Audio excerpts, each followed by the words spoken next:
जी बाजी, कौन से ग्रुप से हैं आप? जी। सूफी गाइडेंस सपोर्ट ग्रुप नंबर? 8 से। ठीक है। और आपका चैट नेम? होम वाली बात जी। और आपका सीनियर एडमिन कौन है वहाँ का, या एडमिन? चुकंदर। ठीक है। अब टेस्टिमोनी दे दें। आपकी कितनी टेस्टिमोनीज हैं ये भी बता दें। मेरी बहुत सारी ठीक है। टेस्टिमोनीज हैं, आप लेकिन पहले तो मेरे। नहीं, एक मिनट एक मिनट, मैंने जी। सिर्फ पूछा है कि कितनी है। मैंने आगे तो नहीं बोलने को कहा है।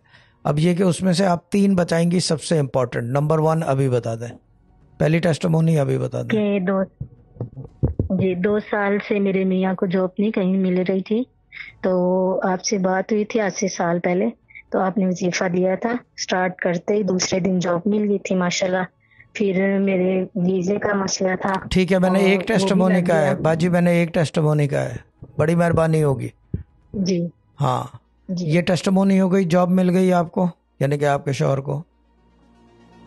जी। ठीक है। और कितने अरसे बाद मिली है? 2 साल बाद। और वजीफा क्या कर रहे थे?